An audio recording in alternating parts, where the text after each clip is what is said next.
All right, guys, so this is day 2 where we are going to look at this procedural text. All right, so remember, procedural is basically what we call a how-to. Okay, it is that explain part of the author's purpose where it explains how to do something. So the title is always going to tell you what you are going to learn how to do. So in this case, we're going to learn how to make a paper mache, which, if you remember from yesterday, goes along with what birthday? Good, birthdays in Mexico, okay? So what you will need, these are going to be either your ingredients or materials, okay? Ingredients or materials. Ingredients are typically known as things to make food items. Materials are typically what we're going to use to make an object or an item, okay? If you look at this, I notice 2 things right now by my ingredients and my materials. Number 1, I notice those. And number 2, I notice these. So let's think about what these are here for. First of all, what are these called? Think about it in your head. Good. These are actually called bullets, okay? Bullets help us what, guys? If I'm looking at all of these bullets, what are they helping us do? Absolutely. They are helping us organize our information. By each bullet is an ingredient or a material, okay? So those bullets help distinguish this is a material, and so on and so forth. And then next to it, you see a graphic. You see an illustration of some kind. So the word is bowl, and then you see a picture of a bowl. The word is paint, and then you see a picture of paint. Ribbon, and then I see ribbon. So what is the purpose of these graphics? What do? They help visualize the materials needed.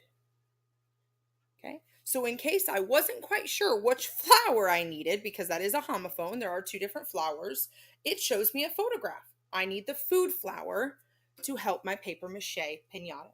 Okay, so now we're going to go down here, and I have another heading that says what to do. These are also known as the steps. Typically, your steps are going to be identified by numbers. If it's not identified by numbers, it's going to be identified by transitional words, such as first, next, then. Okay? Those are also going to be key words that help you understand you're reading a procedural text or steps of something. Okay? So, what to do, steps, and then typically at the end, there's not in this one, but typically at the end, it's going to have some kind of ending notes, ways that you can change this object or this recipe up a little bit. Okay, so making a paper mache piñata. Here we go. Now that we've labeled it all, we are efficiently ready to start reading. So what you will need: a balloon, newspaper, water, flour, decorative items, ribbon, paint, and a bowl. Okay, so typically you're going to want to gather those ingredients before you get started. That way, let's draw a conclusion. If I'm missing something, I can get it before I start. Okay, so step number 1, fill the balloon with air and tie a knot in the opening. Place the balloon in a container so it stands upright. I want to point something out really quick here. Okay, I see the word and. So actually, this could be if there was some kind of graphic organizer that looked like this, guys, okay? Step 1 could be fill the balloon with air. Step 2 could be tie the knot. Step 3 could be place a balloon in the container. You have to be careful, okay? Sometimes they're going to put those words and then you have to figure out which really is going first. Place the balloon in a container so it stands upright. Step 2. Tear newspaper into strips that are 2 inches wide and 8 inches in length.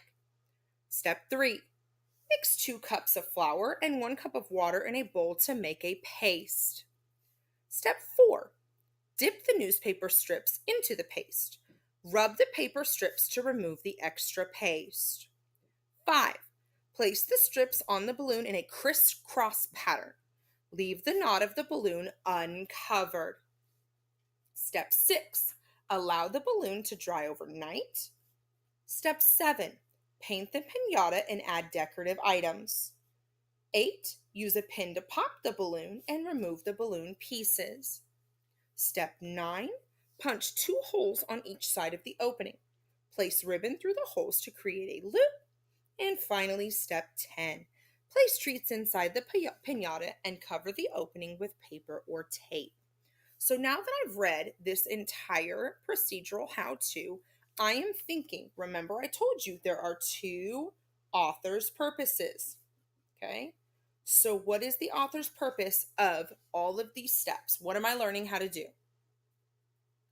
Perfect. So the author's purpose of this is to learn how to make a Mexican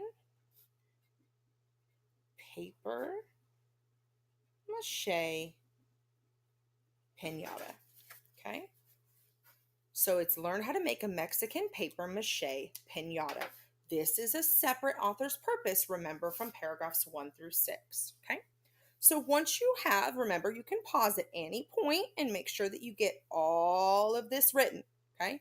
So if you have to go back and pause, I recommend that you do so because I'm about to put the questions up that will be your exit ticket for today. Okay? So the first question on your exit ticket today is question 9. Okay? What can the reader conclude from the information in step 9 of making a paper mache piñata? So you need to go back to what we just read and look at step 9, okay? And that will help you answer this question, okay? Go ahead and pause it. Do what you need to do to get question 9 and then your answer on your exit ticket. Remember, it can be an index card, half a sheet of paper, however your teacher has decided for you to do it. Okay? And this is questions 10 and 11. According to the directions, which step causes the piñata to appear different from the others? So look at each of those steps, guys, to decide, would this step make it look different? Would this step make it look different? You need to be thinking through that process. I even see the word cause, all right? So you kind of have a cause and effect step going on. This is question 11 right here. So this was 10. This is 11 right here. The author uses graphics in baking a paper mache piñata to help the reader what? We talked about this while we were going over it. These are your graphics. Why are they there? Okay. So again, pause it if you need to. And then the final exit ticket problem for today. Why did the author use numbers to show how to make the paper mache piñata? Okay, so do what you need to do. Get the exit ticket turned in. We're about to switch and go to the Poetry Center, or you've already done the Poetry Center, and this is the end for you today. Have a great day, guys.